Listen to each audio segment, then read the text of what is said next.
Good evening. I am Shivakant. आज हम जो लेक्चर पुराना छूटा हुआ था उसके आगे बढ़ाएंगे। वो लेक्चर बीच में ही छूट गया था कुछ टेक्निकल ग्लिचेज के कारण। ठीक है, हम उसके आगे अब चलते हैं। देखिए अब क्या बात कर रहे थे उस टाइम कि भाई जब ईस्ट से वेस्ट की ओर जाएंगे, ठीक, तो गेन ऑफ अ डे होगा और वेस्ट से ईस्ट की ओर जाएंगे तो लॉस ऑफ अ डे होगा। ठीक, एक एग्जांपल लेके समझते हैं। मान लीजिए 26 जून मिडनाइट है, 180 डिग्री ईस्ट में या वेस्ट में। ठीक, तो जैसे ईस्ट वर्ड जाएंगे तो 26 का हमें अर्ली मॉर्निंग मिल जाएगा, और जैसे ही थोड़ा वेस्ट वर्ड जाएंगे तो वेरी लेट नाइट ऑफ 26 जून हो जाएगा। जैसे मान लीजिए थोड़ा और जाते हैं आगे, ठीक, ईस्ट वेस्ट में, तो अर्ली मॉर्निंग ऑफ 27 जून हो जाएगा। थोड़ा और आगे जाए अगर तो यहाँ क्या होगा, 26 जून का जो लेट इवनिंग है तो वो क्रॉस होके 27 जून में हो जाएगा। इससे क्या कंक्लूजन निकलता है कि जैसे हम वेस्ट वर्ड जाएंगे तो क्या होगा, गेन ऑफ अ डे होगा। Westward international date line से जाएंगे। अगर ईस्ट वर्ड जाएंगे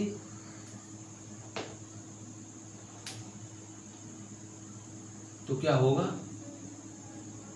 लॉस ऑफ अ डे होगा। ठीक, अब हम लॉन्गिट्यूड को और अच्छे से समझेंगे और देखेंगे कि भाई लॉन्गिट्यूड को मेजर कैसे करते हैं। तो हम इसको इरेज करते हैं।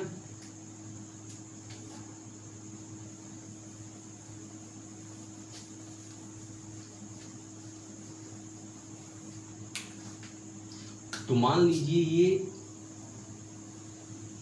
अर्थ है, ठीक, और ये हो गया, ये लाइन जो है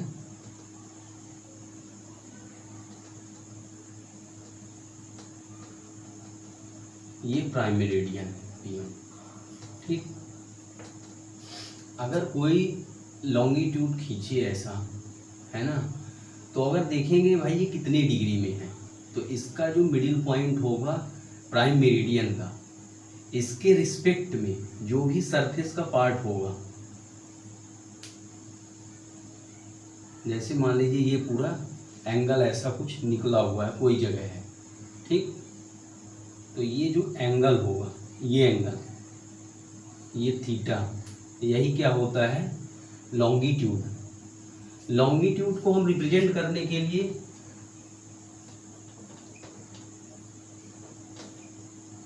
ईस्ट या वेस्ट लिखते हैं, ठीक, और लैटिट्यूड को रिप्रेजेंट करने के लिए नॉर्थ या साउथ लेते हैं। अब हम देखेंगे कि लैटिट्यूड और लॉन्गिट्यूड के बीच का डिस्टेंस जो है, जैसे कि 1 डिग्री लैटिट्यूड चेंज करते हैं तो कितना डिस्टेंस चेंज होता है, और 1 डिग्री लॉन्गिट्यूड चेंज करते हैं तो कितना डिस्टेंस चेंज होता है। पहले लैटिट्यूड देखते हैं। जैसे ये मान लीजिए ये अर्थ है, ठीक, ये इक्वेटर है 0 डिग्री, ये पैरेलल्स हैं। लैटिट्यूड्स को पैरेलल्स भी बोलते हैं। जैसे ये मान लीजिए 1 डिग्री है, ये 2 डिग्री है, तो 0 से 1 डिग्री के जो 1 डिग्री चेंज होगा लैटिट्यूड में, जैसे मान लीजिए ये change in 1 degree of latitude कितना होता है, 111 किलोमीटर होता है डिस्टेंस में। आइए हर जगह इक्वल होगा, जैसे 1 डिग्री से 2 डिग्री में गए तो यहाँ भी 111 किलोमीटर होगा। 2 से अगर 3 डिग्री में गए तो ये भी 111 किलोमीटर होगा। अब हम देखेंगे कि लॉन्गिट्यूड के पर डिग्री चेंज में कितना डिस्टेंस का डिफरेंस आता है, या तो इतना ही होता है। अब देखते हैं। इसे इरेज कर रहा हूँ।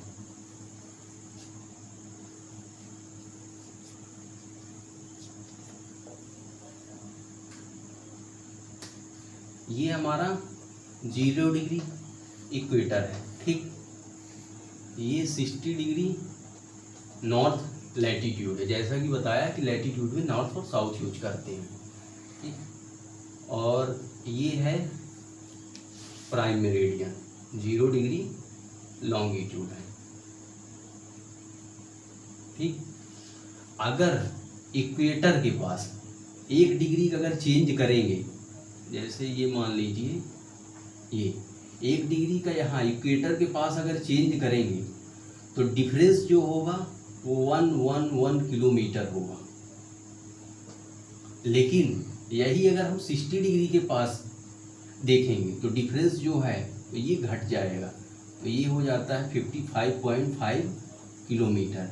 इसका एक बहुत बड़ा मैथमेटिकल कैलकुलेशन है, उसमें हमें जाने की ज़रूरत नहीं है, हम समझने के लिए यह देख रहे थे। तो इससे क्या कंक्लूजन निकालते हैं कि लॉन्गिट्यूड का जैसे ही हम पोलवर्ड जाते हैं तो डिफरेंस बिटवीन जो change in degree of distance जो है वो घटता जाता है और पोल के पास बहुत कम निग्लेक्जिबल हो जाता है ऑलमोस्ट। तो हम ये लॉन्गिट्यूड लैटीट्यूड का डिस्टेंस समझ लिए। अब हम समझते हैं कि लैटीट्यूड और लॉन्गिट्यूड का रेलिवेंस क्या है, भाई ये हम क्यों पढ़ रहे हैं।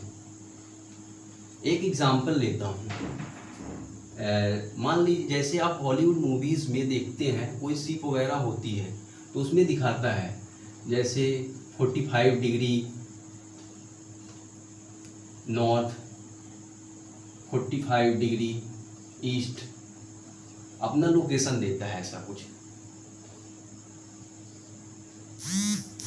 अब क्या है, इसे हम समझेंगे एक वर्ड मैप बना के कि भाई ये लोकेशन कैसे आके देखा जाता है। तो मैप बनाते हैं, वर्ड मैप बनाते हैं। It will take 20 second almost.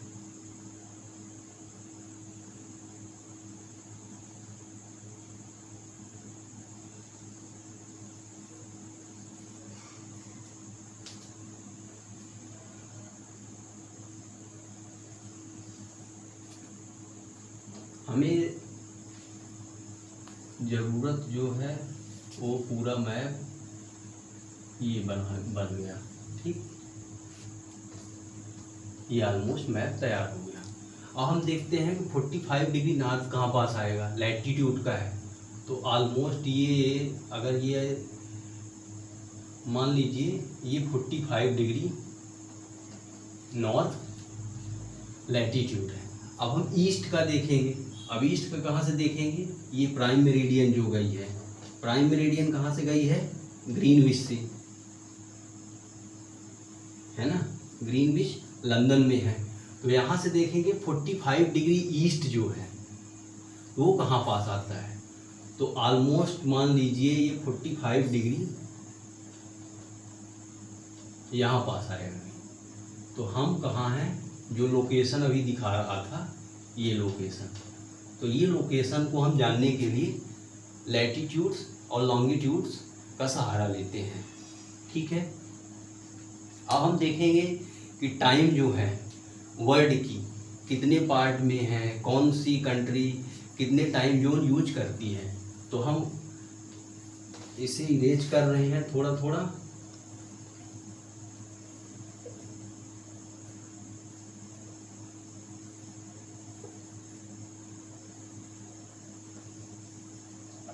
और मैप को एक्सटेंड कर रहे हैं थोड़ा।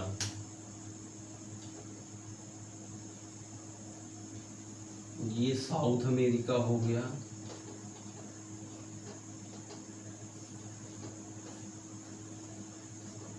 ये नॉर्थ अमेरिका है ना। तो अगर हम नॉर्थ अमेरिका से देखें तो यहाँ नॉर्थ अमेरिका और नॉर्थ अमेरिका में यूनाइटेड स्टेट ऑफ अमेरिका ये हो गया, ये हो गया कनाडा। तो यहाँ जो है यूनाइटेड स्टेट ऑफ अमेरिका ये 7 टाइम जोन्स यूज करता है और कनाडा 6 टाइम जोन्स यूज करता है। सबसे ज़्यादा कौन करता है? रसिया, क्योंकि इसका जोग्राफिकल एक्सटेंट जो है सबसे ज़्यादा है, ये इसलिए 11 टाइम जोन्स में डिवाइडेड है। लेकिन ये क्या करता है, अपने यूज के लिए 8 कंपोजिट टाइम जोन लेता है। जैसे हमारा इंडिया है तो हम एक ही टाइम जोन यूज करते हैं, जो है 82 degree and half east longitude.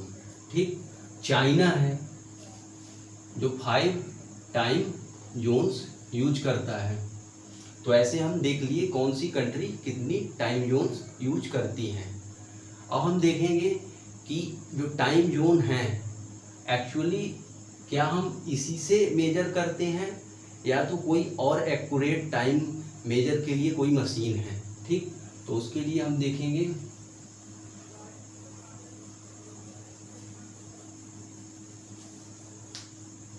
Accurate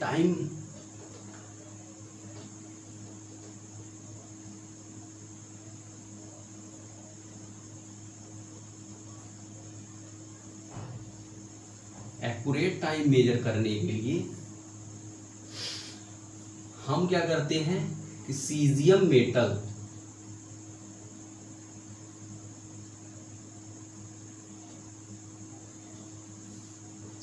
metal को इसको एब्सोल्यूट 0 टेम्परेचर में रखते हैं। ठीक, जो इससे एनर्जी एमिशन ऑफ एनर्जी होती है, जो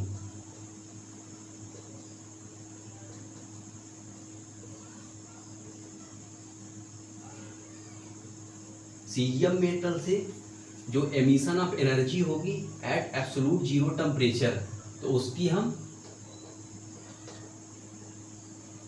फ्रीक्वेंसी मेजर करते हैं।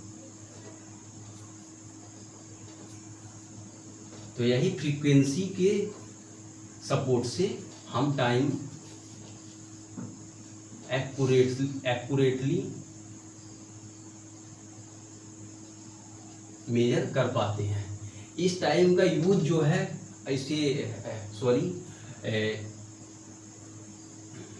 इसी इरेज कर रहा हूं।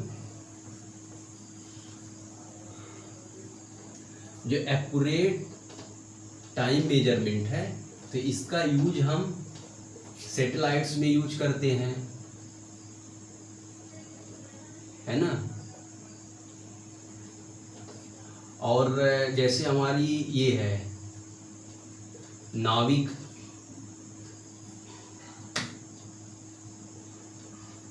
सैटेलाइट कॉन्स्टेलेशन है, ठीक, जिसमें आपके 7 सैटेलाइट्स हैं।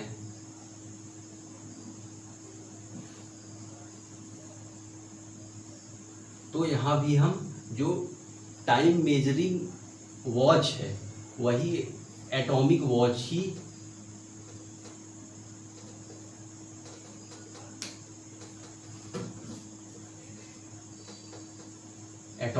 ही यूज करते हैं, जो कि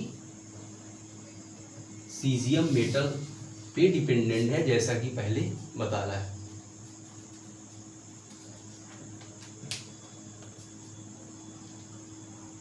ओके, ये लेक्चर अब लैटिट्यूड लॉन्गिट्यूड्स का पूरा हो गया है। जो भी कोई क्वेरीज हो आप कमेंट कीजिए, जो भी रिव्यूज़ हैं उनको आप बनाए रखिए और साथ में लाइक करें, शेयर करें और सब्सक्राइब करना ना भूलें। थैंक यू, धन्यवाद।